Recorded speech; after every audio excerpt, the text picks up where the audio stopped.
Our purpose is to be advocates for minority groups and to be a voice for the voiceless, really. Well, the name of the class is Advocacy and Social Change. Wow, it actually summarizes the actual class.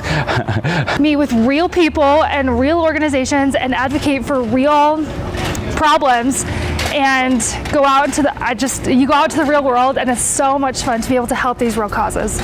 Comm 470, Advocacy and Social Change, is really about just that, and students aren't acquainted with the kinds of projects that we do. So we look hard at community issues, social problems. So in that class, we are focused on making a positive difference, and it involves a lot of strategic communication, both spoken and written. Inform the public about what's happening, whether through it's a professional manner, like we did, we gathered professionals and talked to them that way, whether it's through using a professional's experience, because we don't know anything. Like, we did a cancer project this semester.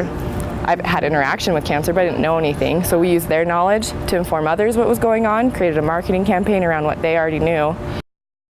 I just really learned that there are some people who are affected by that. I think before I didn't realize that there are some people who deal with that, who live with that, or who are affected by that in some way. And so being able to meet with people and to pull them together, and I learned so much, and I think that they benefited as well from it.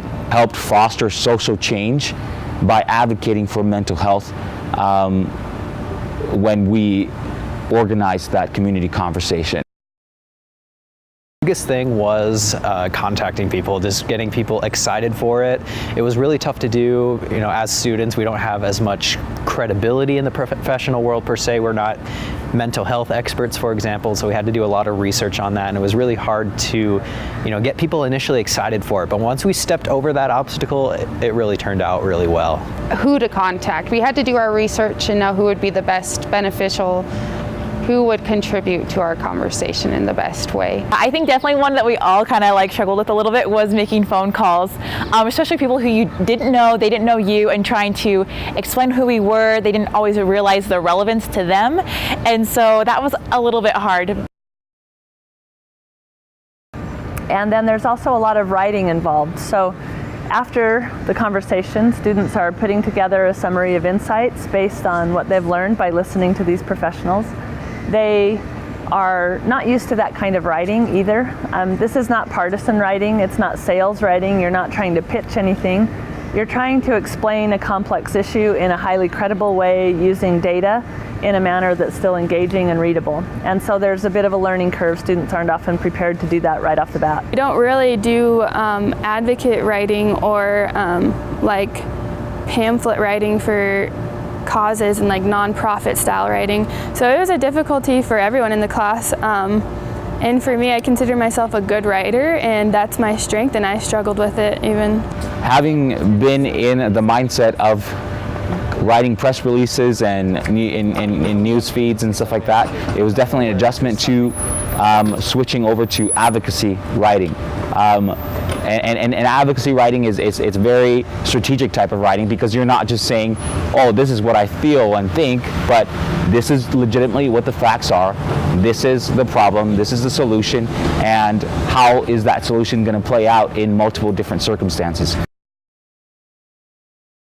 Every human has the ability to make a big impact on the world, and that if one county conversation can impact one person's life, then it's worth it to have that conversation.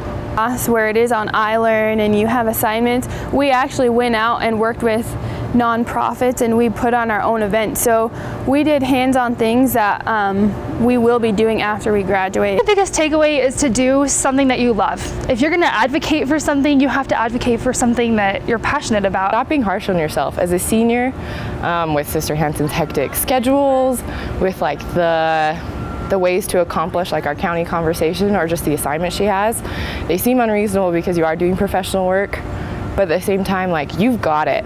You have been trained to how to do this. You chose the comm major because it's something inside of you. And so if you just learn to dig deep, find something that you can do, then all of a sudden 470 becomes the best resume builder, the best motivator to help you get out of here. It teaches you that you've got so much more inside of you than you ever thought possible. Comm 470, I think, is a very valuable experience for students. They're working with professionals, they're trying to be taken seriously as a professional themselves, and they walk away with a very changed attitude toward the kinds of skills that they're trying to learn because they understand the purpose of those skills.